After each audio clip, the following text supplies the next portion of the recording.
Hello, welcome to a new kind of video that I plan to be doing here into the future. So last night, I read John Green's new novel, Turtles All the Way Down, and it took me about 3.5 hours, which wasn't too long at all. Mixing that with some Facebooking, my roommate Squirt to talk about it briefly, and to talk about him reading my novel, my third draft anyway.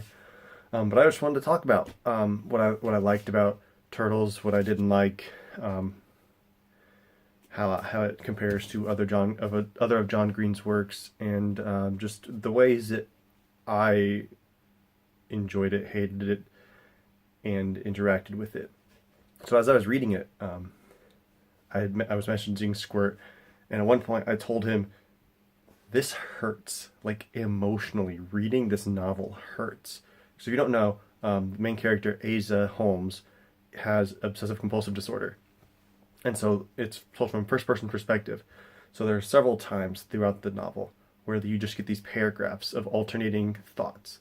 Regular text for Asa and then italicized thoughts for her obsessive compulsions. And so she deals with, she punctures her middle finger with her thumbnail and keeps just to remind herself that she's, awake and alive and real. And she obsessively changes the Band-Aid. And so there are times when she's like, "Oh, when did I change the Band-Aid last? Oh, I just changed it this morning." "No, you didn't." "Yes, I did." "And are you sure?" "I think so." You think so? Well, it's probably infected and you're going to die now."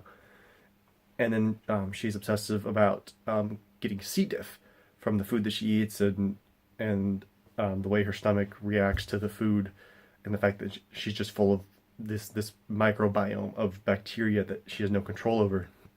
And so there are maybe a dozen or more times where she's just back and forth in her own mind with what she calls a demon that's living inside of her. And it's crazy and it's heartbreaking to to see and realize that she has no control over those thoughts. She sees a counselor, she takes medication, but she's still like, the thoughts still come. She can't stop them from coming. She can only respond to them. The counselor tells her towards the end that thoughts are not action. You can think the thoughts, but you don't have to do the thing the thought tells you to do. And so she finally realizes that, and has a step towards healthy living. But that's the way mental disorders are. Like it's all up here. It's all this demon living inside of you that's controlling the way that you think so prolifically that it affects the way that you act. And as someone who has struggled with depression for most of his life, like that hit home, because my thoughts aren't, "Oh, I need to change the Band-Aid on my middle finger," or, "Oh my gosh, do I have C. diff? Like I need to check symptoms and what happens when you get C. diff and how you know." Mine's more like, "Yeah, you suck. No, you actually really do suck. No matter what these other people who say you don't suck or suck less, they're lying to you." And it's back and forth, my voice, the depression's voice, and it's hard because I can't control those thoughts. And Asa describes it as a spiral. That once it starts, it just goes down and down. It gets tighter and tighter and gets faster and faster, and it's almost unstoppable. And that's the way that it really is.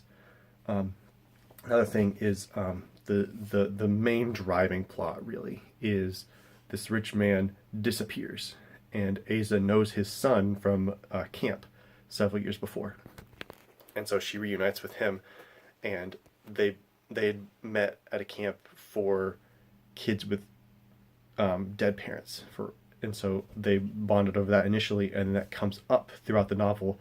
Asa's dead dad, Davis's dead mother, his missing father, how Davis and his younger brother Noah react to that. And as someone with an absent father, and someone who wrote a novel about having an absent father, that also hit home really hard, because people don't like people with that, unless you have an absent parent, you don't understand, and it screws up the way you think. Davis struggles constantly with, do I actually want my father back, or am I better now that he's gone? What's best for me? What's best for my brother? Like how do I handle the situation now that I'm suddenly the man of the house, and I have to be mature and responsible, but I'm just an older brother. I'm not a father. I shouldn't have this responsibility, and it's really hard. And so for both of those, the depression and the absent parent, this book really hit home for me. I loved it. Obviously, I sat down and read it all in an evening. It's John Green. I love John Green's work. One of my favorite things about him is that he includes a little bit of romantic subplot in most of his novels, but in most of those, they don't pan out. In I think Abundance of Catherines is the only one that actually ends with the couple still together. In The Fault in Our Stars, it doesn't work. Paper Towns, it doesn't work. Looking for Alaska, it doesn't work. Turtles All the Way Down, it doesn't work. I mean, spoilers. I'm assuming you've read the novel if you're hearing what I'm talking about, or that you don't particularly care about the romantic subplots too much.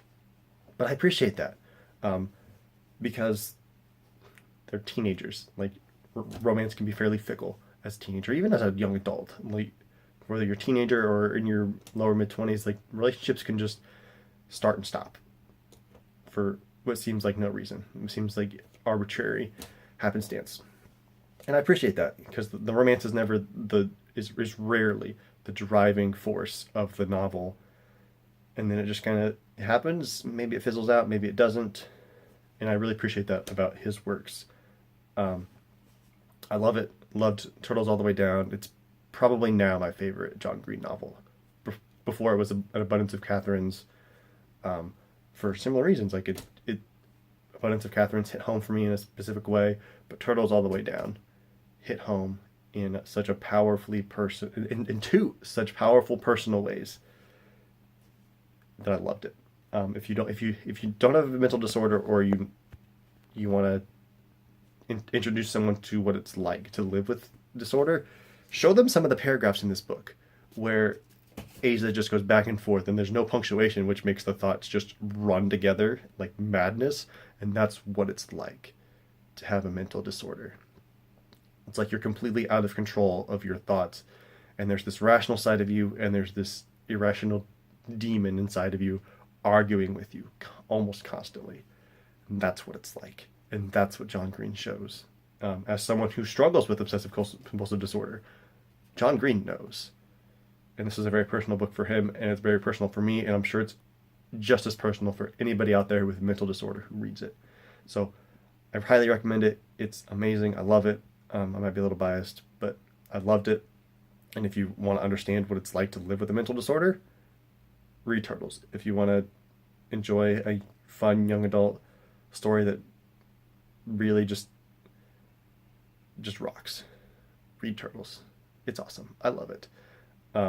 So that's what I thought. Let me know what you think in the comments or in a private message. Just let me know. I want to hear some more about how you interacted with the novel yourself, how it spoke to you, and how you saw yourself in it, or how you learned and grew from reading it. But let me know what you thought. I'll see you guys next time for whatever book I read next and review. Peace.